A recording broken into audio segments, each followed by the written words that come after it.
നമസ്കാരം. രണ്ടാം പിണറായി വിജയൻ സർക്കാരിന്റെ അവസാന കാലഘട്ടത്തിൽ വലിയ വിവാദമാകുന്ന ഒരു വിഷയത്തെ രമ്യമായി പരിഹരിക്കുവാനുള്ള നീക്കങ്ങൾ ആണ് ഇപ്പോൾ തുടർന്നുകൊണ്ടിരിക്കുന്നത്.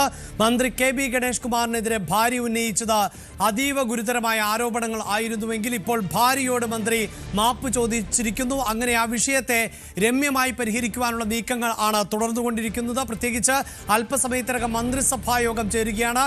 തെരഞ്ഞെടുപ്പ് കൂടി ആസന്നമാകുന്ന പശ്ചാത്തലത്തിൽ ഇനി അടുത്ത മന്ത്രിസഭാ യോഗം ചേരുന്നതിന് മുമ്പ് തന്നെ തെരഞ്ഞെടുപ്പ് പ്രഖ്യാപനം ഉണ്ടാകുമോ എന്നതിൽ വ്യക്തതയില്ല. ആ മന്ത്രിസഭാ യോഗത്തിലടക്കം കെ.ബി. ഗണേഷ് കുമാർ പങ്കെടുക്കുന്നു അല്ലെങ്കിൽ പങ്കെടുക്കാൻ എത്തിയിരിക്കുന്നു എന്നത് തന്നെയാണ്. ഒരുപക്ഷെ ഈ മന്ത്രിസഭാ യോഗത്തിന് മുമ്പ് മന്ത്രിയുടെ രാജി ആവശ്യപ്പെട്ടേക്കുമോ എന്ന സൂചനകളുണ്ടായിരുന്നു. പക്ഷേ ഇപ്പോൾ മന്ത്രി ഭാര്യയോട് മാപ്പ് പറഞ്ഞതോടുകൂടി ഈ പ്രശ്നം രമ്യമായി പരിഹരിക്കപ്പെടുകയാണ് എന്നാണ് മനസ്സിലാക്കുന്നത്. തനിക്ക് പരാതിയില്ല, പരിഹരിക്കാമെന്ന് പറഞ്ഞു എന്നതാണ് ഇപ്പോൾ ഭാര്യയുടെ പ്രതികരണമായി ലഭ്യമാകുന്നത്. പരാതിയുമായി മുന്നോട്ട് പോകുന്നില്ല, ഈ വിഷയം പറഞ്ഞു തീർക്കുക എന്നതാണ് ഇപ്പോഴത്തെ നിലപാട് എന്നതാണ് അറിയാൻ സാധിക്കുന്നത്. അങ്ങനെയെങ്കിൽ സർക്കാരിനെ സംബന്ധിച്ചിടത്തോളം വലിയ ആശ്വാസകരമാകുന്ന, അതോടൊപ്പം തന്നെ മന്ത്രി എന്ന നിലയിൽ കെ.ബി. ഗണേഷ് കുമാറിനും ഏറെ ആശ്വാസകരമാകുന്ന ഒന്ന് തന്നെയാണ്. അപ്പോഴും നിലവിലുണ്ടായിട്ടുള്ള വിവാദം, പ്രത്യേകിച്ച് നിയമസഭാ തെരഞ്ഞെടുപ്പ് പടിവാതിക്കൽ എത്തി നിൽക്കുകയാണ് ഇത്തരത്തിലൊരു ആരോപണം നേരിട്ടത് എന്നത് വലിയ തോതിൽ രാഷ്ട്രീയമായി ധാർമ്മികമായി തിരിച്ചടി ഉണ്ടാക്കുന്ന പശ്ചാത്തലം കൂടിയാണ് എന്നതാണ്. വാർത്തയുടെ വിശദാംശങ്ങളുമായി വി അരുണാണ് ചേരുന്നത്. അരുൺ, ഈ വിഷയം രമ്യമായി പരിഹരിക്കപ്പെടുന്നു എന്നതാണ് ഇപ്പോൾ മനസ്സിലാക്കാൻ സാധിക്കുന്നത്. എന്താണ് മന്ത്രിസഭാ യോഗത്തിൽ കെ.ബി. ഗണേഷ് കുമാർ പങ്കെടുക്കുമോ?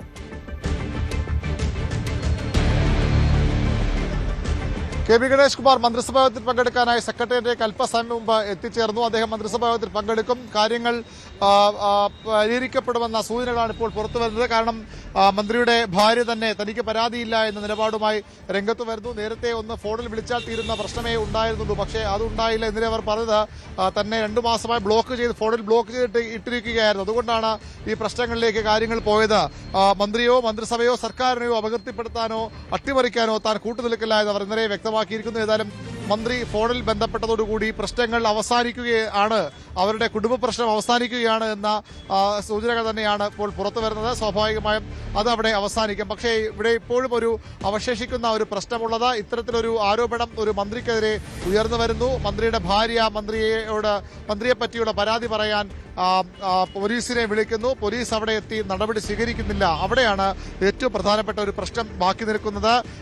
കുടുംബ പ്രശ്നമാണ്, പറഞ്ഞു തീർത്താൽ തീരുന്നതുമാണ്. പക്ഷെ അതിനപ്പുറത്തേക്ക് ഇതിൽ നിയമപരമായ പ്രശ്നങ്ങളില്ലേ, അല്ലെങ്കിൽ എന്തുകൊണ്ട് അന്ന് പോലീസ് നടപടിയെടുത്തില്ല തുടങ്ങിയ ചോദ്യങ്ങൾക്ക് ഇനിയും സർക്കാർ മറുപടി പറയേണ്ടി വരും. സ്ത്രീ സുരക്ഷയ്ക്ക് ഏറ്റവും മുന്തിയ പരിഗണന നൽകുന്ന, ഒന്നാം സ്ഥാനം നൽകുന്ന സർക്കാരാണെന്നാണ് പിണറായി സർക്കാരിന്റെ അവകാശവാദം. അത്തരത്തിലൊരു സർക്കാരിന്റെ ഒരു മന്ത്രിയാണ് ഈ തരത്തിൽ ഭാര്യയെ മർദ്ദിച്ചു എന്നതിനെ, അല്ലെങ്കിൽ ഭാര്യയോട് മോശമായി പെരുമാറിയതിന് ഇത്തരത്തിലൊരു ആരോപണം നേരിടുന്നത്. അതെങ്ങനെ CPM നേതൃത്വവും മുഖ്യമന്ത്രി പിണറായി വിജയനും ഒക്കെ അതിനെ എങ്ങനെ ന്യായീകരിക്കുമെന്നാണ് ഇനി അറിയേണ്ടത്. അതിജീവിതമാർക്കൊപ്പമെന്ന് പറയുന്ന സർക്കാർ എങ്ങനെ ഇതിനെ ഈ മന്ത്രിയുടെ ഭാഗത്തുണ്ടായി പ്രവൃത്തിയെ ഇപ്പോൾ പരാതി പറഞ്ഞു തീർത്തു എന്നതിനപ്പുറത്തേക്ക് ഇതിലെ നിയമപ്രശ്നങ്ങൾ കൂടിയുണ്ട്. അതെങ്ങനെ വിശദീകരിക്കും? സ്വാഭാവിക പ്രതിപക്ഷം സർക്കാരിനെതിരെ ഇത് ആയുധമാക്കുമെന്ന് ഉറപ്പാണ്. ഇതിനകം തന്നെ പ്രതിപക്ഷം ചോദ്യങ്ങളുമായി വന്നു കഴിഞ്ഞു. എന്തുകൊണ്ട് നടപടിയെടുത്തില്ല? 2013 ഉമ്മൻചാണ്ടി സർക്കാരിന്റെ കാലത്ത് കെ.ബി. ഗണേഷ് കുമാർ മന്ത്രിയായിരിക്കുമ്പോൾ സമാനമായ ആരോപണം ഉയർന്നു വന്നപ്പോൾ മുഖ്യമന്ത്രി ഉമ്മൻചാണ്ടിക്ക് അദ്ദേഹത്തിന്റെ ഭാര്യ യാമിനി തങ്കച്ചി പരാതി നൽകിയിരുന്നു. ആ പരാതി എന്തുകൊണ്ട് നടപടിയെടുത്തില്ല? നിയമത്തിന്റെ വഴിക്ക് പോകുമെന്ന് പറയുന്ന മുഖ്യമന്ത്രി എന്തുകൊണ്ട് നടപടിയെടുത്തില്ല എന്നാണ് അന്നത്തെ CPMന്റെ സംസ്ഥാന സെക്രട്ടറി പിണറായി വിജയൻ ചോദിച്ചത്. ഗണേഷ് കുമാർ മന്ത്രി മാത്രമല്ല രാജിവെക്കേണ്ടത്, ഈ പരാതി കിട്ടിയിട്ടും നടപടിയെടുക്കാത്ത മുഖ്യമന്ത്രി കൂടി രാജിവെക്കണമെന്നാണ് ആവശ്യപ്പെട്ടത് അന്നത്തെ പ്രതിപക്ഷ നേതാവ് V.S. അച്യുതാനന്ദനായിരുന്നു. സമാനമായ സാഹചര്യം ഇവിടെയും ഉണ്ട്. ഇപ്പോൾ അന്ന് ആ പരാതി പരിഹരിക്കപ്പെട്ടില്ല, ഗണേഷ് കുമാറിന് രാജിവെക്കേണ്ടി വന്നു. പക്ഷെ ഇന്ന് പരാതി പരിഹരിക്കപ്പെട്ടിരിക്കുന്നു. ബിന്ദു മേനോന് പരാതിയില്ല, മന്ത്രി രാജിവെക്കണമെന്ന നിലപാടില്ല. അതുകൊണ്ട് തന്നെ അവിടെ ആ പ്രശ്നം ആ രീതിയിൽ അവസാനിക്കുന്നു. പക്ഷേ ഇതിന് ധാർമ്മിക വശമുണ്ട്, നിയമപരമായ വശവുമുണ്ട്. അതെങ്ങനെ CPM നേതൃത്വം ന്യായീകരിക്കും, എങ്ങനെ വിശദീകരിക്കുമെന്നാണ് ഇനി അറിയേണ്ടത്. ഇടതുമുന്നണി നേതൃത്വം എങ്ങനെ അതിനെ വിശദീകരണം ജനങ്ങൾക്ക് മുമ്പ് നൽകുമെന്നാണ് ഇനി അറിയേണ്ടത്. ഏതായാലും മന്ത്രിസഭാ യോഗത്തിൽ ഇപ്പോൾ കെ.ബി. ഗണേഷ് കുമാർ പങ്കെടുക്കുകയാണ്. മന്ത്രിസഭാ യോഗവുമായി ബന്ധപ്പെട്ട കാര്യങ്ങളൊന്നും വിശദീകരിക്കാൻ ഒരു സാധ്യതയുമില്ല. മന്ത്രിസഭാ യോഗം കഴിഞ്ഞ ശേഷം 11 മണിയോടുകൂടി കെ.ബി. ഗണേഷ് കുമാർ ഇന്ന് മാധ്യമങ്ങളെ കാണാൻ സാധ്യതയുണ്ട്. KSRTCയുടെ ആശുപത്രിയുടെ ഉദ്ഘാടനം അദ്ദേഹം ഇന്ന് കിഴക്കേക്കോട്ടയിൽ പരിപാടിയിൽ പങ്കെടുക്കുന്നുണ്ട്. അവിടെ വെച്ച് അദ്ദേഹം ഒരുപക്ഷെ കാര്യങ്ങൾ വിശദീകരണം നടത്തിയേക്കാം. ഒരുപക്ഷെ പരസ്യമായും അദ്ദേഹം മാപ്പ് പറയുന്നത് തയ്യാറാകാനും സാധ്യതയുണ്ട്. ഇന്നലെ ആ ഒരു നിലപാടാണ് അദ്ദേഹം സ്വീകരിച്ചത്. മറ്റുള്ളവർക്ക് എന്തുമാകാം, ആർക്കും നമ്പറിൽ വിളിക്കാമെന്ന് പറഞ്ഞുകൊണ്ട് ആ സ്ത്രീയെ അധിക്ഷേപിക്കാനാണ്, അപമാനിക്കാനാണ് ശ്രമിച്ചത്. മാത്രമല്ല തന്റെ പ്രണയങ്ങളുടെ കാര്യമൊക്കെ പറഞ്ഞുകൊണ്ട് വലിയ ആരും പ്രതീക്ഷിക്കാത്തതുള്ള ഒരു പ്രതികരണമാണ് മന്ത്രിയുടെ ഭാഗത്തുണ്ട്. അതും CPM-ന്റെ ഒക്കെ അതൃപ്തിക്ക് കാരണമാണ്. ഏതായാലും മന്ത്രി രാജിവെച്ചുവെങ്കിൽ അത് വലിയൊരു തിരിച്ചടിയിലേക്ക് കാര്യങ്ങൾ പോയേനെ. പക്ഷേ അവിടേക്ക് കാര്യങ്ങൾ എത്തുന്നില്ല. മന്ത്രി രാജിവെക്കാനുള്ള സാധ്യത ഇപ്പോൾ തീരെ കുറവാണ്. കാരണം പ്രശ്നം പരിഹരിക്കപ്പെട്ടിരിക്കുന്നു, പ്രതിസന്ധി അയയുന്നു. ഇനി ഇതിനുള്ള രാഷ്ട്രീയ മറുപടി എങ്ങനെ പറയും, എങ്ങനെ ഇത്തരത്തിലൊരു വിശദീകരണം നൽകാൻ CPM-നും മുഖ്യമന്ത്രിക്കുമൊക്കെ കഴിയും, ഗണേഷ് കുമാർ എങ്ങനെ ഇത് ഇനി ന്യായീകരിക്കുമെന്ന കാര്യങ്ങളിലാണ് വ്യക്തത വരേണ്ടത്. അഭിലാഷ്, തീർച്ചയായും അവിടെ ഈ സൂചിപ്പിക്കുന്ന പോലെ നിലവിലെ സാഹചര്യത്തിൽ ഇപ്പോൾ മന്ത്രിയുടെ ഭാര്യയുടെ ഭാഗത്ത് നിന്നുണ്ടാകുന്ന പ്രതികരണം വലിയ തോതിൽ ആശ്വാസകരമാകുന്നതാണ്. ഒരുപക്ഷെ ആ പ്രതികരണത്തിലൂന്നി രാജി ആവശ്യത്തിൽ നിന്ന് പിന്നോട്ട് പോകാം. പക്ഷേ തെരഞ്ഞെടുപ്പാണല്ലോ അരുൺ, അവിടെ രണ്ട് തരത്തിലുള്ള പ്രതിസന്ധിയാണ് ഉണ്ടായിരുന്നത്. ഒരുപക്ഷെ രാജിവെക്കുകയാണെങ്കിൽ മന്ത്രിയുടെ ഭാഗത്ത് പിഴവുണ്ടായിരിക്കുന്നു. അങ്ങനെ പിഴവുണ്ടായതിനെ ചൂണ്ടിക്കാണിച്ചുകൊണ്ട് വലിയ പ്രതിഷേധം. ഇനിയിപ്പോൾ രാജിവെക്കുന്നില്ല എന്ന് കരുതുക, അപ്പോഴും പ്രതിപക്ഷം ഇത് വലിയ ആയുധമാക്കി മാറ്റുന്ന സാഹചര്യം ഉണ്ടാകില്ല. ഇത്രമേൽ ഗുരുതരമായ ആരോപണങ്ങൾ ഉന്നയിക്കപ്പെട്ട മന്ത്രിയെ സംരക്ഷിച്ചു നിർത്തി, പ്രത്യേകിച്ച് നമ്മുടെ സർക്കാർ സംവിധാനങ്ങളിലേക്ക് അടക്കം ബന്ധപ്പെട്ടിരുന്നു ഗണേഷ് കുമാറിന്റെ ഭാര്യ എന്ന് അവർ തന്നെ കഴിഞ്ഞ ദിവസം പ്രതികരിച്ചു. അപ്പോഴൊന്നും ഒരു നടപടിയും ഉണ്ടായില്ല എന്നതാണല്ലോ മനസ്സിലായത്. എന്തു തന്നെയാണെങ്കിലും ഈ വിഷയം വലിയ ആയുധമാക്കി മാറ്റുക എന്നത് പ്രതിപക്ഷത്തിന് സാധ്യമാകുന്ന ഒരു സാഹചര്യമല്ലേ ഇപ്പോഴുള്ളത്? തീർച്ചയായിട്ടും പ്രതിപക്ഷം ഇത് ഇനിയും സർക്കാരിനെതിരെയുള്ള ആയുധമാക്കി മാറ്റും. അതിജീവിതമാർക്കൊപ്പം നിൽക്കുന്നു എന്ന് പറയുന്ന, സ്ത്രീ സുരക്ഷയ്ക്ക് പ്രഥമ പരിഗണന നൽകുന്നു എന്ന് പറയുന്ന സർക്കാർ എങ്ങനെ ഇത് വിശദീകരിക്കും? എന്താണ് അതിൽ വെള്ളം ചേർക്കുന്ന നിലപാടായി ഇത് പ്രതിപക്ഷം വ്യാഖ്യാനിക്കുമെന്ന് ഉറപ്പാണ്. പക്ഷേ മറ്റൊരു ഭാഗമുള്ളത്, KB ഗണേഷ് കുമാർ രാജിവെച്ചിരുന്നുവെങ്കിലും അത് കൂടുതൽ പ്രതിസന്ധിയിലേക്ക് കാര്യങ്ങൾ കൊണ്ടുചെന്നെത്തിക്കുമെന്ന് ആയിരുന്ന കണക്കുകൂട്ടലുമുണ്ട്. കാരണം ഗണേഷ് കുമാർ രാജിവെച്ചാൽ മന്ത്രിസ്ഥാനത്ത് നിന്ന് മാറുന്ന മാത്രമല്ല, പത്തനാപുരത്ത് പുതിയ സ്ഥാനാർത്ഥിയെ കണ്ടെത്തേണ്ടി വരും. ഇങ്ങനെ ഒരു പ്രശ്നത്തിൽ രാജിവെച്ച ആളെ പത്തനാപുരത്ത് ഇടതുമുന്നണി സ്ഥാനാർത്ഥി അവതരിപ്പിക്കാൻ കഴിയുന്ന ഒരു പ്രശ്നം ഇടതുമുന്നണിക്ക് ഉണ്ടാകുമായിരുന്നു. പക്ഷേ ആ പ്രതിസന്ധി ഇപ്പോൾ അയയുന്നു. മറിച്ച് അഭിലാഷ് സൂചിപ്പിച്ച പോലെ ഇനിയും പ്രതിപക്ഷത്തിനോട് രാഷ്ട്രീയമായി മറുപടി പറയേണ്ട ബാധ്യത സർക്കാരിന് വന്നു ചേരും. അത് എങ്ങനെ വിശദീകരിക്കും, അത് എല്ലാവർക്കും ബോധ്യപ്പെടുത്തി എങ്ങനെ വിശദീകരിക്കാനാകുമെന്ന കാര്യത്തിലാണ് ഇനി വ്യക്തത വരേണ്ടത്. ഇതൊരു കുടുംബ പ്രശ്നം മാത്രമായി ഒതുക്കി തീർക്കാനാകും. അവിടെ ഒരു ക്രൈം നടന്നിട്ടില്ല എന്നൊരു കാര്യമുണ്ട്, ഒരു പരാതി ലഭിച്ചിട്ടില്ല. 2013 KB ഗണേഷ് കുമാറിനെതിരെ കൃത്യമായൊരു പരാതി ഉണ്ടായിരുന്നു, അവിടെ ഒരു ക്രൈം നടന്നിരുന്നു. അതുകൊണ്ടാണെന്ന് കേസെടുക്കാൻ സർക്കാർ നിർബന്ധിതമായത്. പക്ഷേ ഇത്തവണ അങ്ങനെ ഒരു ക്രൈം നടന്നതിന് പരാതിയോ മറ്റോ തെളിവുകളോ ഒന്നുമില്ല.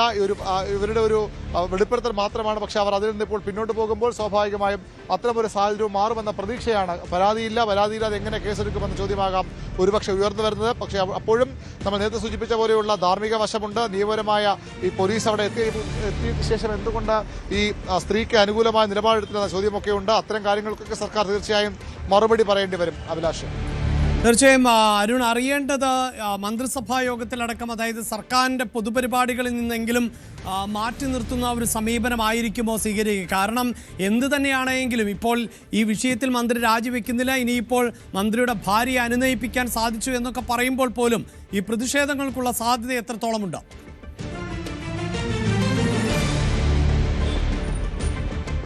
പ്രതിഷേധം പ്രതിപക്ഷത്തിന്റെ ഭാഗത്ത് തുടരാൻ തന്നെയാണ് സാധ്യത. പക്ഷേ മന്ത്രി പരിപാടികളിൽ മാറി നിൽക്കാനുള്ള സാധ്യത വിരളമാണ്. കാരണം അദ്ദേഹം അങ്ങനെ വയ്ക്കുമായിരുന്നുവെങ്കിൽ ഒരുപക്ഷേ ഈ മന്ത്രിസഭാ യോഗത്തിൽ തീരുമാനമുണ്ടാകണം. പക്ഷേ ഇപ്പോൾ അതിനുള്ളൊരു രാഷ്ട്രീയ സാഹചര്യമല്ല. നമ്മൾ നേരത്തെയൊക്കെ റിപ്പോർട്ട് ചെയ്ത് തീർത്തും ഘടകവിരുദ്ധമായ ഒരു സാഹചര്യത്തിലേക്ക് വിഷയം മാറിക്കഴിഞ്ഞു. അല്ലെങ്കിൽ അത്തരമൊരു പ്രതികൂല സാഹചര്യത്തിൽ നിന്ന് ഗണേഷ് കുമാറിന് രക്ഷ നേടാൻ കഴിയുന്ന ഒരു സാഹചര്യത്തിലേക്ക് വിഷയം മാറിക്കഴിഞ്ഞു. അതുകൊണ്ട് അദ്ദേഹം രാജിവെക്കുകയോ അല്ലെങ്കിൽ സർക്കാർ പരിപാടികൾ വിട്ടുനിൽക്കുകയോ ചെയ്യാനുള്ള സാധ്യത വിരളമാണ്. പകരം അദ്ദേഹം മാധ്യമങ്ങളോട് ഒരുപക്ഷെ ഇന്നലെ പറഞ്ഞതിനപ്പുറത്തേക്കുള്ള കാര്യങ്ങൾ, അല്ലെങ്കിൽ ഒരുപക്ഷെ ഇന്നലെ പറഞ്ഞ നിലപാടായിരിക്കില്ല, തനിക്ക് തെറ്റുപറ്റി എന്നതിനെ തുറന്നു പറയാൻ പോലും ഒരുപക്ഷെ മന്ത്രി തയ്യാറായേക്കാം. അങ്ങനെയെങ്കിൽ ആ പ്രശ്നം അവസാനിപ്പിക്കാൻ കഴിയുമെന്ന പ്രതീക്ഷയാണ് ഇപ്പോൾ മന്ത്രിക്കും അതുപോലെ തന്നെ ഇടത് കേന്ദ്രങ്ങൾക്കും ഉള്ളത്. അതിനപ്പുറത്തേക്ക് അദ്ദേഹം മാറി നിൽക്കുകയോ അല്ലെങ്കിൽ അദ്ദേഹത്തെ മാറ്റി നിർത്തുകയോ ഉള്ള പോലെ നടപടികൾക്ക് ഇനി സാധ്യത വിരളമാണ്. കാരണം ഈ അദ്ദേഹത്തിന്റെ ഭാര്യ തന്നെ ആ നിലപാട് തിരുത്തി താൻ ക്ഷമിക്കാൻ തയ്യാറാണ്, തന്നോട് ഗണേഷ് കുമാർ മാപ്പ് പറഞ്ഞു, മന്ത്രി നേരിട്ട് വിളിച്ച് മാപ്പ് പറഞ്ഞു എന്ന് പറയുമ്പോൾ അവർ അവിടെ പ്രശ്നം അവസാനിപ്പിക്കാനുള്ള താല്പര്യമാണ് വ്യക്തമാക്കുന്നത്. അതുകൊണ്ട് തന്നെ ഇതിനപ്പുറത്തേക്ക് ഒരു നടപടിയിലേക്ക് കാര്യങ്ങൾ പോകാനിടയില്ല. പക്ഷേ പ്രതിപക്ഷ പ്രതിഷേധം ഇനിയും തുടർന്നേക്കാം. പ്രതിപക്ഷ പ്രതിഷേധം മാത്രമല്ല, ഒരു ക്യാമ്പയിനായി തന്നെ പ്രതിപക്ഷം ഇത് ഏറ്റെടുത്തേക്കാം. സ്ത്രീ സുരക്ഷ എന്ന് പറയുന്ന, അതിജീവിതമാർക്കൊപ്പം എന്ന് പറയുന്ന സർക്കാർ എന്തുകൊണ്ട് ഇങ്ങനെ വിഷയം വന്നപ്പോൾ അതൊരു സെറ്റിൽമെന്റ് പോകുന്നവരെ കാത്തിരുന്നു, എന്തുകൊണ്ട് മന്ത്രിക്കെതിരെ കേസെടുത്തില്ല, എന്തുകൊണ്ട് മന്ത്രിയെ മാറി നിൽക്കാൻ മന്ത്രിയോട് മുഖ്യമന്ത്രി ആവശ്യപ്പെട്ടില്ല, തുടങ്ങിയ ചോദ്യങ്ങളൊക്കെ ഗണേഷ് കുമാറിനെതിരെ ഉയർന്നു വന്നേക്കാം. ഈ സർക്കാർ തുടക്കത്തിൽ തന്നെ ഗണേഷ് കുമാറിനെ മന്ത്രിയാക്കാനാണെന്ന് ആദ്യം ഇടതുകൊണ്ട് തീരുമാനിച്ചത്. പക്ഷേ കുടുംബവുമായി ബന്ധപ്പെട്ട പ്രശ്നങ്ങൾ തന്നെയാണ് അദ്ദേഹത്തിന്റെ മന്ത്രിസ്ഥാനം വൈകിപ്പിച്ചത്. ഒടുവിൽ 2.5 വർഷത്തിന് ശേഷം മന്ത്രിയാക്കാൻ തുനിയുമ്പോഴും അദ്ദേഹത്തിന്റെ കുടുംബത്തിൽ നിന്ന് വലിയ എതിർപ്പ് ഉയർന്നു വന്നിരുന്നു. പക്ഷേ പിണറായി വിജയൻ മുഖ്യമന്ത്രി അദ്ദേഹം എടുത്ത നിലപാട് കെ പി ഗണേഷ് കുമാർ 2.5 വർഷത്തിന് ശേഷം മന്ത്രിയാക്കാം എന്ന വാഗ്ദാനം ഇടതുമുന്നണി CPM നൽകിയതാണ്. അതിൽ നിന്ന് പിന്നോട്ട് പോകാൻ കഴിയില്ല എന്നതുകൊണ്ട് തന്നെ. പക്ഷേ മുഖ്യമന്ത്രിയുടെ പ്രതീക്ഷകൾ കാക്കും വിധം മികച്ച മന്ത്രി എന്ന പേരെടുത്തു ഗണേഷ് കുമാർ. KSRTCയെ അദ്ദേഹം ലാഭത്തിലാക്കി. ജീവനക്കാരുടെ ശമ്പളം കൃത്യസമയത്ത് കൊടുത്ത് തീർക്കാൻ കഴിയുന്ന സംവിധാനത്തെ KSRTC മാറ്റി. അവിടെയെല്ലാം ഈ ഭരണപരമായ കഴിവുള്ളപ്പോഴും ഭരണ പ്രാഗൽഭ്യം തെളിയിക്കുമ്പോഴും വ്യക്തിജീവിതമെന്നും കെ പി ഗണേഷ് കുമാറിന്റെ വ്യക്തിജീവിതമെന്നും UDF-ലായിരിക്കുമ്പോൾ UDF-നും ഇടതുമുന്നണിക്കൊപ്പം എത്തുമ്പോൾ ഇടതുമുന്നണിക്കും തലവേദനയായി മാറിയിട്ടുണ്ട്. അതുതന്നെയാണ് ഇപ്പോഴും തുടർന്നത്. ഏതായാലും ഒരു തവണ കൂടി ഗണേഷ് കുമാറിനെ രക്ഷപ്പെടാനുള്ള അവസരമുണ്ട് എന്ന് വേണം ഇപ്പോൾ ഈ സംഭവവികാസങ്ങൾ ഇപ്പോഴത്തെ ട്വിസ്റ്റിലൂടെ മനസ്സിലാക്കാൻ. അദ്ദേഹത്തിന്റെ ഭാര്യ പരാതിക്കില്ല, അവർക്ക് പരാതിയില്ല. ഗണേഷ് കുമാർ അവരോട് മാപ്പ് പറഞ്ഞു. അതോടുകൂടി പ്രശ്നങ്ങൾ അവസാനിപ്പിക്കണമെന്ന അഭ്യർത്ഥനയാണ് അവർ മുന്നോട്ട് വയ്ക്കുന്നത്. അതോടുകൂടി കെ പി ഗണേഷ് കുമാർ ഈ വിവാദത്തിൽ നിന്ന്, പ്രശ്നത്തിൽ നിന്ന് തലയൂരാൻ തന്നെയാണ് ഇപ്പോഴത്തെ സാധ്യത. അതിനപ്പുറത്തേക്കുള്ള നടപടികളിലേക്ക് സർക്കാരും കടക്കാനിടയില്ല. യെസ്, എന്ത് തന്നെയാണെങ്കിലും സർക്കാരിനെ സംബന്ധിച്ചിടത്തോളം വലിയ ആശ്വാസം ആണ് ഇപ്പോൾ ഉണ്ടാകുന്നത്. മന്ത്രി കെ പി ഗണേഷ് കുമാറിനും ഇന്നലെ വലിയ പ്രതിഷേധങ്ങളായിരുന്നു അരുൺ ഉണ്ടായത്. പ്രത്യേകിച്ച് ഈ വാർത്ത പുറത്തു വന്നതിന് ശേഷം ഇപ്പോൾ ഭാര്യ ഇതിൽ നിന്ന് പിന്മാറുന്ന ഒരു സാഹചര്യം ആണ് ഉള്ളത്. അങ്ങനെ ഈ വിഷയം ഒത്തുതീർപ്പിലേക്ക് പോകുന്നു. അപ്പോഴും നമുക്കറിയാമല്ലോ, ഇപ്പോൾ CPM-നെ സംബന്ധിച്ചിടത്തോളം ഈ വിഷയത്തിൽ അവരുടെ പ്രതികരണങ്ങൾ ഔദ്യോഗികമായി പുറത്തു വരുന്നതേ ഉള്ളൂ. അതോടൊപ്പം തന്നെ CPI-ക്ക് ഉൾപ്പെടെ ചില വിയോജിപ്പുകൾ ഉണ്ടായിരുന്നു ഗണേഷ് കുമാറിന്റെ ആദ്യ പ്രതികരണത്തിൽ. പ്രത്യേകിച്ച് അദ്ദേഹം പറഞ്ഞത് പ്രണയമാണ്, പ്രണയം ഏത് പ്രായത്തിലും എത്ര പേരോടുമൊക്കെ ഉണ്ടാകും എന്ന് പറഞ്ഞ ആ വാക്കുകളടക്കം വിവാദമാകുന്ന സാഹചര്യം ഉണ്ടാകുന്നു. അപ്പോൾ ഇങ്ങനെയുണ്ടാകുന്ന, അതായത് മന്ത്രിസഭയുടെ ഭാഗമായിട്ടുള്ള ഇടതുമുന്നണിയുടെ ഭാഗമായിട്ടുള്ള ആളുകൾക്ക് നേരെ ആക്ഷേപങ്ങൾ വരുമ്പോൾ ഇത് പറഞ്ഞൊഴിയുക, അതേസമയം രാഷ്ട്രീയ എതിരാളികളുടെ ചേരിയിൽ ഇതേ സമാനമായ സ്വഭാവത്തിലുള്ള ആരോപണങ്ങൾ വരുമ്പോൾ അത് ഗുരുതരമാക്കി ചിത്രീകരിക്കുക, അത് സ്വാഭാവികമായും ഈ തെരഞ്ഞെടുപ്പിലേക്ക് വരുമ്പോൾ വലിയ തോതിൽ ചർച്ച ചെയ്യപ്പെടാൻ സാധ്യതയുള്ള ഒന്ന് തന്നെയല്ലേ?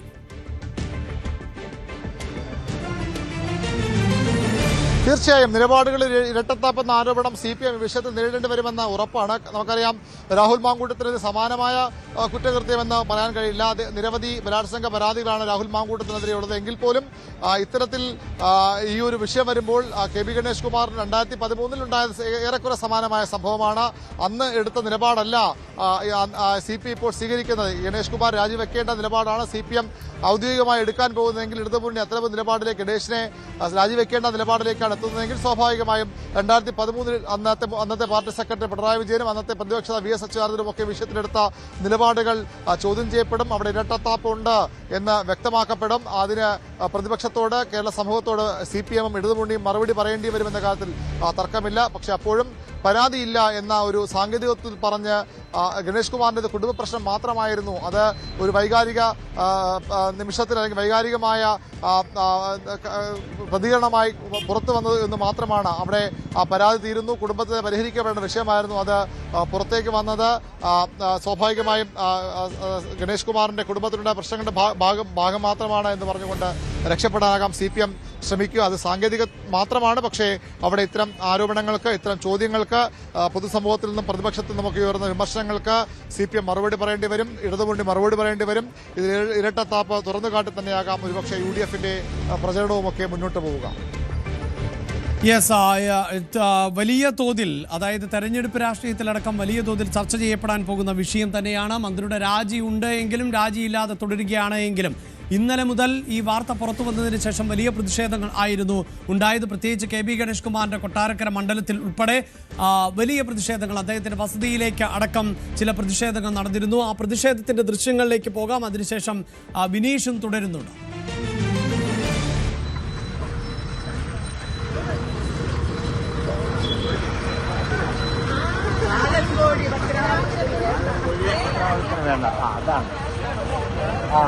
യെസ്, കാലൻകോഴി പത്തനാപുരത്തിന് വേണ്ട എന്നത് ഉൾപ്പെടെയുള്ള പ്രതിഷേധങ്ങൾ ആയിരുന്നു. അതായത് ഇനിയൊരു നിയമസഭാ തെരഞ്ഞെടുപ്പ് കൂടി വരുന്ന സാഹചര്യത്തിൽ പത്തനാപുരത്ത് ഇങ്ങനെ ഒരാളെ ഇനി MLA ആയി വേണ്ട എന്ന് പറയുന്ന സാഹചര്യം. അതേസമയം കൊട്ടാരക്കരയിൽ ഉൾപ്പെടെ വലിയ തോതിലുള്ള പ്രതിഷേധങ്ങളൊക്കെ ഇന്നലെയും ഉണ്ടായിരുന്നു. വിനീഷ് ചേരുന്നുണ്ട്. വിനീഷ്, ഇന്നലെ മന്ത്രിയുടെ മണ്ഡലം, ആ മണ്ഡലത്തിന് ചേർന്നുള്ള പ്രദേശങ്ങൾ, ജില്ലയിൽ ഉടനീളം എന്ന് തന്നെ പറയാവുന്ന തരത്തിൽ വ്യാപകമായ പ്രതിഷേധങ്ങളാണ് ഇന്നലെ ഉണ്ടായത്. ഈ വിവരം പുറത്തു വന്നതിന് ശേഷം ഇന്നും അതിൻ്റെ ഒരു തുടർച്ച പ്രതീക്ഷിക്കാം. തീർച്ചയായും അഭിലാഷ്, ഇന്നും അതിന്റെ തുടർച്ച എന്നോണമുള്ള നമുക്ക് കാണാൻ കഴിയുന്നുണ്ട്. അത് വലിയ പ്രതിഷേധങ്ങൾ കാണാൻ കഴിയുന്നുണ്ട്. മന്ത്രിയുടെ ക്യാമ്പ് ഓഫീസിലേക്ക് അടക്കം യൂത്ത് കോൺഗ്രസ്, മഹിളാ കോൺഗ്രസ്, അതുപോലെ BJP യുവമോർച്ച പ്രവർത്തകരുടെ വലിയൊരു പ്രതിഷേധം തന്നെ കാണാൻ കഴിയും. കഴിഞ്ഞ ദിവസവും ഉണ്ടായിരുന്നു. ഇന്നും സമാന രീതിയിലുള്ള പ്രതിഷേധമാണ്. അഭിലാഷ് സൂചിപ്പിച്ചതുപോലെ തന്നെ ഈ സംഭവത്തിൽ വലിയൊരു ട്വിസ്റ്റാണ് ഇപ്പോൾ ഉണ്ടായിരിക്കുന്നത് പോലും. ഇതിൽ ആരോപണങ്ങൾ ഉന്നയിച്ച ഭാര്യ തന്നെ ഇതുമായി ബന്ധപ്പെട്ട് ഇപ്പോൾ ചില വെളിപ്പെടുത്തലുകൾ നടത്തിയിട്ടുണ്ട്. അവരുടെ വ്യക്തിപരമായ കാര്യമാണെന്ന് അടക്കമാണ് പറഞ്ഞിരിക്കുന്നത്. അത് തന്നെയാണ് മന്ത്രി ഈ സംഭവവുമായി ബന്ധപ്പെട്ട് ആദ്യ പ്രതികരണങ്ങളിൽ നമ്മളോട് പറഞ്ഞത്. തന്റെ വ്യക്തി ജീവിതത്തിൽ ഇടപെടാൻ ആർക്കും അവകാശമില്ല എന്നതാണ് കഴിഞ്ഞ ദിവസം മന്ത്രി പറഞ്ഞത്. തുടർന്നാണ് തന്റെ വീട്ടിൽ തന്നെ തനിക്ക് ശത്രുക്കളുണ്ടെന്ന് അടക്കമുള്ള ചില പ്രതികരണങ്ങൾ നടത്തി. ഇതിന്റെ തൊട്ടു പിന്നാലെയാണ് മന്ത്രിയുടെ ഭാര്യ വലിയൊരു വെളിപ്പെടുത്തൽ നടത്തിയത്. ഇതുമായി ബന്ധപ്പെട്ടുള്ള മന്ത്രിക്കെതിരെ ആരോപണങ്ങൾ ഉന്നയിക്കുന്നതുമായി ബന്ധപ്പെട്ട് കൃത്യമായ തെളിവുകൾ തന്റെ പക്കമുണ്ട്, ഫോട്ടോയുണ്ട്, ദൃശ്യങ്ങൾ മൊബൈൽ ഫോണിൽ ചിത്രീകരിച്ചിട്ടുണ്ട് അടക്കമുള്ള വലിയ വെളിപ്പെടുത്തലുകൾ നടത്തി. അപ്പോഴാണ് ഇതിന് വലിയൊരു രാഷ്ട്രീയ ചർച്ചയിലേക്ക് പോലും ഈ ഒരു സംഭവം വഴിവെച്ചത്.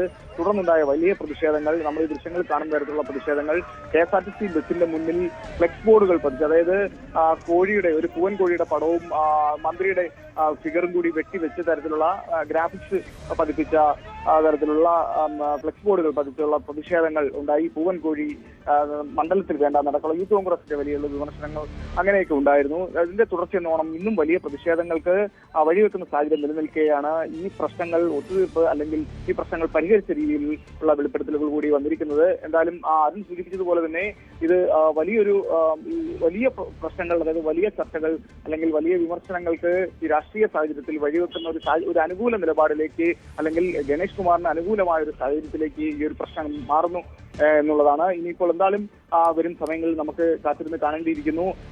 മന്ത്രിയുടെ രാജിവെക്കണമെന്ന് ആവശ്യപ്പെട്ടുകൊണ്ട് യൂത്ത് കോൺഗ്രസ് അടക്കം പുറത്തുവച്ച സാഹചര്യമുണ്ട്. അത് പ്രതിപക്ഷ നേതാവ് അടക്കം കഴിഞ്ഞ ദിവസം പറഞ്ഞിരുന്നു. അപ്പോൾ ഇതിന്റെ എല്ലാം ഇത്തരം ആരോപണങ്ങൾക്കെല്ലാം മറുപടി എന്നോണം, അല്ലെങ്കിൽ ഈ പ്രശ്നങ്ങളെല്ലാം ഒത്തുതീർപ്പ് ആവുന്ന തരത്തിലാണ് ഇപ്പോൾ അവരുടെ കുടുംബ പ്രശ്നം അങ്ങനെ തന്നെ ഒത്തുതീർപ്പിലേക്ക് തന്നെ നീങ്ങിയിരിക്കുന്നത്. പക്ഷേ അങ്ങനെ ആയാൽ പോലും ഇതിനകത്ത് മറ്റൊരു കാര്യം കൂടി ചൂണ്ടിക്കാട്ടാനുണ്ട്. 112 വിളിച്ച് ഒരു സഹായം ആവശ്യപ്പെട്ട ഒരു സ്ത്രീക്ക് സഹായം ലഭ്യമായില്ല. അതൊരു ലോ ആൻഡ് ഓർഡർ പ്രശ്നമാണ്. മന്ത്രിയുടെ വസതിയിൽ നടന്നൊരു പ്രശ്നമാണ്. ഇത് എങ്ങനെ പോലീസ് ആ സമയം കൈകാര്യം ചെയ്തില്ല? ഇതിന് ഉത്തരം നൽകേണ്ടി വരും. ഇതുമായി ബന്ധപ്പെട്ടുള്ള അന്വേഷണം നടക്കണമെന്നാണ്.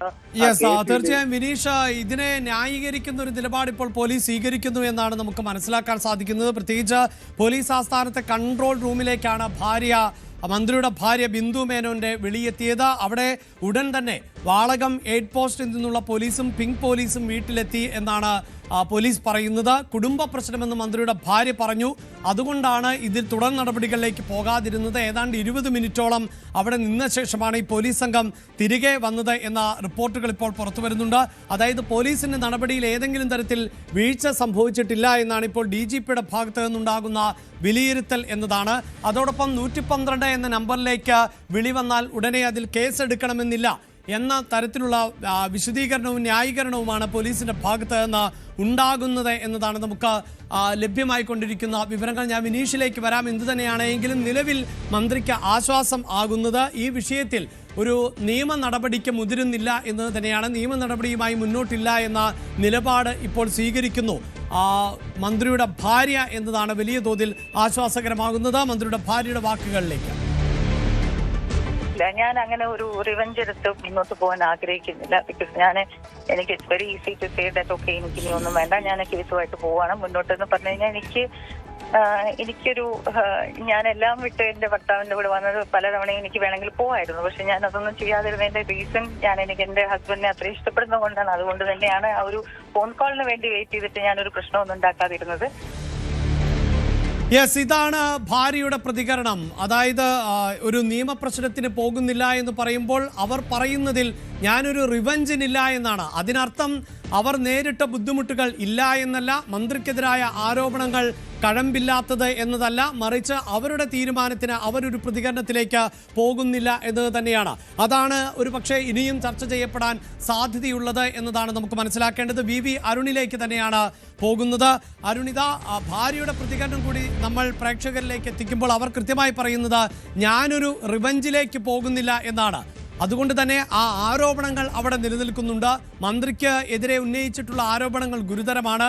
അവിടെ നിയമപരമായ ഒരു നടപടിയിലേക്കില്ല എന്നത് മാത്രമാണ് ഇപ്പോഴത്തെ ഒരു ആശ്വാസകരമാകുന്ന ഒന്ന് എന്നത്. പക്ഷെ നമുക്കറിയാമല്ലോ, സമാനമാകുന്ന തരത്തിൽ ആരോപണങ്ങൾ ഉയർന്നു വന്നപ്പോൾ, പ്രത്യേകിച്ച് രാഹുൽ മാങ്കൂട്ടം MLA-ക്കെതിരെ ഒരു യുവനടി ആരോപണം ഉന്നയിക്കുന്നു. പിന്നീട് ചില അഭ്യൂഹങ്ങൾ മാത്രമാണ് നിലനിന്നിരുന്നത്.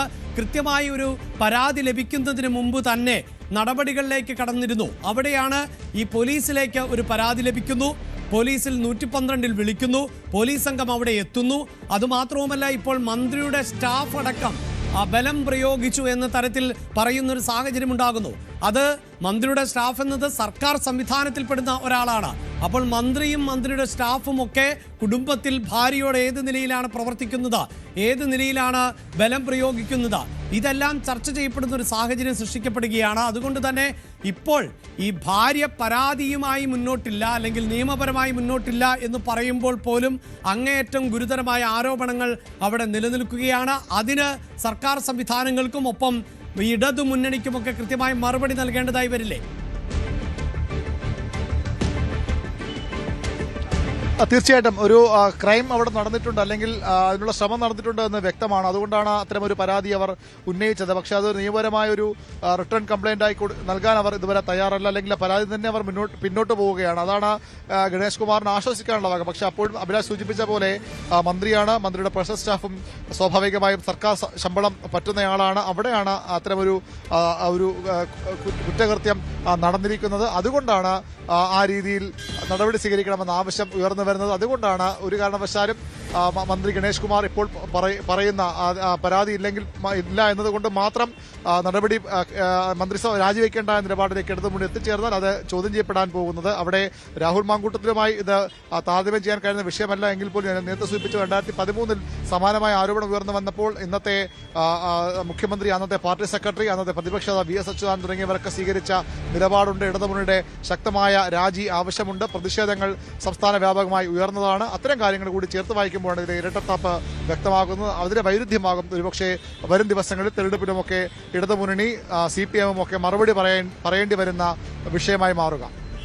തീർച്ചയായും അന്ന് പിണറായി വിജയന്റെ ചോദ്യം അതിപ്പോഴും സമൂഹ മാധ്യമങ്ങളിലടക്കം വലിയ തോതിൽ പ്രചരിക്കുന്നുണ്ട്.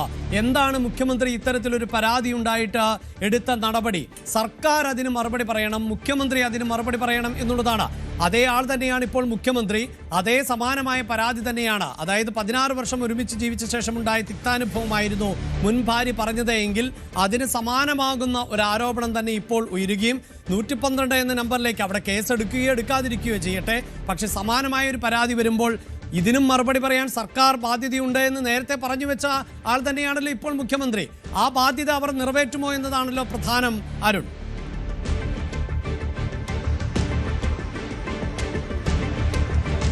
തീർച്ചയായും അന്ന് പറഞ്ഞ വാക്കുകൾ തന്നെയാകാം മുഖ്യമന്ത്രി പിണറായി വിജയൻ ഇപ്പോൾ തിരിഞ്ഞു കൊത്താൻ പോകുന്നത്. കാരണം അന്ന് നിയമത്തിന്റെ വഴിക്ക് പോകുമെന്ന് എപ്പോഴും പറയുന്ന ആളാണ് അന്നത്തെ മുഖ്യമന്ത്രി ഉമ്മൻചാണ്ടി. അങ്ങനെയുള്ള ഉമ്മൻചാണ്ടി എന്തുകൊണ്ട് തനിക്ക് ലഭിച്ച ഒരു പരാതിയിൽ നടപടിയെടുത്തില്ല? അതിന് മുഖ്യമന്ത്രി മറുപടി പറയണം. ഇതായിരുന്നു അന്നത്തെ പാർട്ടി സെക്രട്ടറി, CPM സംസ്ഥാന സെക്രട്ടറി പിണറായി വിജയന്റെ ആവശ്യം. മന്ത്രി മാത്രമല്ല രാജിവെക്കേണ്ടത്, പരാതി കിട്ടിയിട്ടും മന്ത്രിയെ രാജിവെക്കാൻ നിർദ്ദേശിക്കാത്ത, മന്ത്രിക്കെതിരെ കേസെടുക്കാത്ത മുഖ്യമന്ത്രി കൂടി രാജിവെക്കണമെന്നാണ് അന്ന് പ്രതിപക്ഷ നേതാവായിരുന്ന VS അച്യുതാനന്ദൻ ആവശ്യപ്പെട്ടത്. അതേ സാഹചര്യങ്ങൾ ഇവിടെയും നിലനിൽക്കുന്നു എന്നതാണ് ഏറ്റവും പ്രധാനപ്പെട്ട കാര്യം. മുഖ്യമന്ത്രിക്ക് നേരിട്ട് പരാതി ലഭിച്ചിട്ടില്ല, അദ്ദേഹത്തിന്റെ മകളോട് പറഞ്ഞിരുന്നു. പക്ഷേ അവിടെ അത് നിയമപരമായ ഒരു പ്രശ്നമല്ല എങ്കിൽ പോലും മകളോട് പറഞ്ഞു എന്നത് ഏതെങ്കിലും തരത്തിൽ മുഖ്യമന്ത്രിക്ക് ബാധ്യതയാകുന്ന കാര്യമല്ല. പക്ഷേ 112 വിളിക്കുമ്പോൾ സ്വാഭാവികമായും അവിടെ ആ കോൾ റെക്കോർഡ് ചെയ്യപ്പെട്ടിരുന്നു. അവിടെ നിന്ന് കൺട്രോൾ റൂമിൽ നിന്ന് നിർദ്ദേശപ്രകാരം പോലീസ് സംഘം മന്ത്രിയുടെ വാടകത്തെ വീട്ടിലേക്ക് പോകുന്നു. അവിടെ ഒരു കുറ്റകൃത്യം നടന്നു എന്നൊരു സ്ത്രീ പരാതി പറയുന്നു. അതെന്തുകൊണ്ട് കേസെടുത്തില്ല, അല്ലെങ്കിൽ എന്തുകൊണ്ട് അവിടെ ആ സ്ത്രീയെ സംരക്ഷിക്കാൻ അപ്പോൾ തയ്യാറായില്ല. അവർ വന്നതുപോലെ തിരിച്ചുപോയി. മന്ത്രിയുടെ അധികാര ശക്തി കൊണ്ട് അവർ തിരിച്ചുപോയി എന്നാണ് ഇന്നലെ ഈ ബിന്ദു മേനോൻ പറഞ്ഞത്. ഇന്നവർ അതിൽ പരാതി ഇല്ലെന്ന് പറയുമ്പോഴും അങ്ങനെയാണ് അവർ ഇന്നലെ വ്യക്തമാക്കിയത്. അവിടെ എന്തുകൊണ്ട് നടപടി എടുത്തില്ല എന്ന ചോദ്യത്തിനാകും സ്വാഭാവികമായും മുഖ്യമന്ത്രി പിണറായി വിജയൻ കൂടി മറുപടി പറയേണ്ടി വരിക. അഭിലാഷ്. യെസ്, ഒപ്പം അരുൺ, ഇതാ ഈ സൂചിപ്പിക്കുന്ന പോലെ ഇനി നമ്മൾ അറിയേണ്ടതാ ഇത് വിഷയം ഒരു പരിധിവരെയെങ്കിലും സർക്കാരിനെ സംബന്ധിച്ചിടത്തോളം ആശ്വാസകരമാകുന്നുണ്ട്. കാരണം ഇതൊരു ഒത്തുതീർപ്പിലേക്ക് പോവുകയാണ്. നിലവിൽ പോലീസിന് മുന്നിലേക്ക് ഒരു പരാതിയുമായി താനില്ല എന്ന് ബിന്ദു വ്യക്തമാക്കുകയും ചെയ്യുന്ന സാഹചര്യമുണ്ട്. അപ്പോഴും ഇനിയിപ്പോൾ ഈ സൂചിപ്പിക്കുന്ന പോലെ ഒട്ടേറെ തെരഞ്ഞെടുപ്പിന് മുമ്പായി നിരവധിയായ പദ്ധതികളുടെ ഉദ്ഘാടനമൊക്കെ ഇതിനോടകം തന്നെ നടന്നു കഴിഞ്ഞിട്ടുണ്ട്. ഇനിയും മന്ത്രിസഭാ യോഗമാണ്. ആ മന്ത്രിസഭാ യോഗത്തിലടക്കം ഗണേഷ് കുമാർ പങ്കെടുക്കും എന്നുള്ളത് തന്നെയാണല്ലോ. ഒപ്പം പൊതുപരിപാടികളിൽ നിന്നടക്കം മാറി നിൽക്കേണ്ടതില്ല എന്നതിലേക്ക് പോകും എന്നാണല്ലേ മനസ്സിലാക്കേണ്ടത്?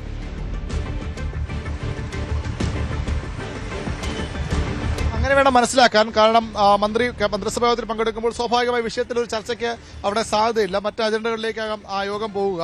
ഇതൊരു വിഷയം നടന്നതായി പോലും മന്ത്രിയോ മുഖ്യമന്ത്രിയോ ഒന്നും ഭാവിക്കാൻ ഇടയില്ല എന്നാണ് നമ്മൾ മനസ്സിലാക്കുന്നത്. അല്ലെങ്കിൽ ഏതെങ്കിലും മന്ത്രിമാർ ഈ വിഷയം ഉന്നയിക്കണം. ഇപ്പോഴത്തെ സാഹചര്യത്തിൽ അതിലും സാധ്യത വിരളമാണ്. തെരഞ്ഞെടുപ്പാണ് ഏറ്റവും പ്രധാനപ്പെട്ട കാര്യം. അല്ലെങ്കിൽ ഒരു പക്ഷേ CPI കുറച്ചുകൂടി ശക്തമായ ഒരു നിലപാട് വിഷയത്തിൽ സ്വീകരിച്ചേനെ. പക്ഷേ തെരഞ്ഞെടുപ്പ് സമയത്ത് മുന്നണിയുടെ തന്നെ സാധ്യതകൾ ബാധിക്കുന്ന തരത്തിലേക്ക് കാര്യങ്ങൾ കൊണ്ടുപോകുന്നതിൽ CPIക്കും യോജിപ്പില്ല എന്നാണ് അറിയുന്നത്. അങ്ങനെയെങ്കിൽ ഈ വിഷയം അവിടെ ചർച്ചയാകില്ല. ചർച്ചയാകാത്തിടത്തോളം അത് മന്ത്രി രാജിയിലേക്കോ മന്ത്രി മറ്റ് തരത്തിൽ ഏതെങ്കിലും നിലപാടുകളിലേക്ക് പോകാനിടയിൽ അദ്ദേഹത്തിന്റെ പൊതുപരിപാടിയിൽ പങ്കെടുക്കും.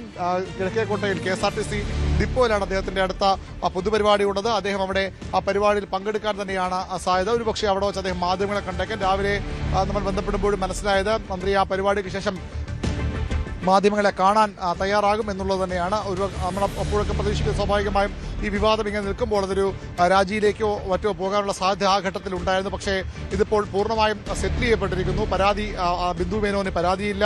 പരാതിയുമായി മുന്നോട്ട് പോകാൻ താല്പര്യമില്ല. മന്ത്രി രാജിവെക്കണമെന്ന ആവശ്യം അവർക്കില്ല. അതിന് പേരിൽ സർക്കാരും മന്ത്രിയും ക്രൂശിക്കപ്പെടണം അല്ലെങ്കിൽ അവർ വിചാരണ ചെയ്യപ്പെടണം എന്നൊരു ആവശ്യം അവർക്കില്ല. അതുകൊണ്ട് തന്നെ സ്വാഭാവികമായും മന്ത്രി അദ്ദേഹത്തിന്റെ പൊതുപരിപാടിയിൽ പങ്കെടുക്കും. ഇനി അറിയേണ്ടത് ഗണേഷ് കുമാർ ബിന്ദു മേനോനോട് മാപ്പ് പറഞ്ഞിരിക്കുന്നു. പരസ്യമായി അദ്ദേഹം അത് പറയാൻ തയ്യാറാകുമോ? ഇന്നലെ അദ്ദേഹം മാധ്യമങ്ങളോട് സംസാരിക്കുമ്പോൾ പൂർണ്ണമായും അവരെ തള്ളിപ്പറഞ്ഞുകൊണ്ട് അവരെ അപഹസിച്ചുകൊണ്ട് നിലപാടാണ് സ്വീകരിച്ചത്.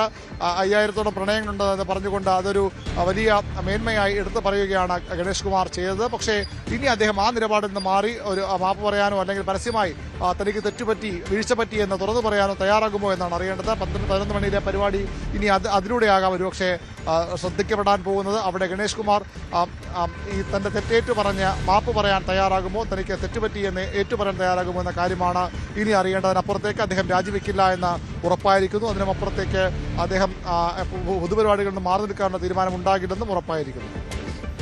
യെസ്, എന്തായാലും വലിയ ആശ്വാസകരമാകുന്ന ഒന്ന് സംസ്ഥാന സർക്കാരിനെ എന്ന് പറയുമ്പോൾ പോലും ഇപ്പോൾ ഉണ്ടായിട്ടുള്ള പ്രതികരണങ്ങൾ, ഉയർന്നു വന്നിട്ടുള്ള ആരോപണങ്ങൾ അത് ഇടതുമുന്നണിക്ക് വലിയ തോതിൽ ദോഷകരമായി ബാധിക്കും എന്നതിൽ തർക്കമൊന്നുമില്ല. പ്രത്യേകിച്ച് സമൂഹ മാധ്യമങ്ങളിലടക്കം ചേരി തിരിഞ്ഞുകൊണ്ട് ചിലർ പ്രണയിക്കുമ്പോൾ അത് ന്യായീകരണമായി മാറുന്നു, ചിലരുടേത് എന്ന് പറയുമ്പോൾ അത് വലിയ കുറ്റമായി മാറുന്നു എന്ന് പേരുകൾ സഹിതം ഉദാഹരണങ്ങൾ സഹിതമൊക്കെ ഇപ്പോൾ സമൂഹ മാധ്യമങ്ങളിലടക്കം വലിയ തോതിൽ ചർച്ച ചെയ്യപ്പെടുന്ന സാഹചര്യം ഉണ്ടാകുന്നു.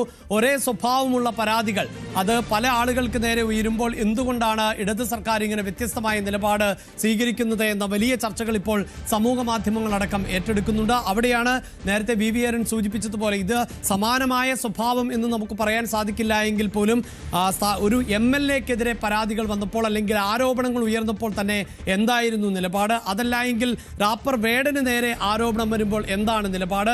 ഇപ്പോഴൊരു മന്ത്രിയും മന്ത്രിയുടെ സ്റ്റാഫും ഒരു സ്ത്രീയെ ഉപദ്രവിച്ചു എന്ന് പറയുമ്പോൾ അത് ഭാര്യയാണ് എങ്കിൽ പോലും അങ്ങനെ ഉപദ്രവിച്ചു എന്ന് പറയുമ്പോൾ എന്തുകൊണ്ട് മറ്റൊരു നിലപാട്? ഇതെല്ലാം വലിയ തോതിൽ ചർച്ച ചെയ്യപ്പെടുന്ന ഒരു സാഹചര്യമുണ്ട്. അതിനൊക്കെ അപ്പുറത്ത് ഉമ്മൻചാണ്ടി സർക്കാരിന്റെ കാലഘട്ടത്തിലും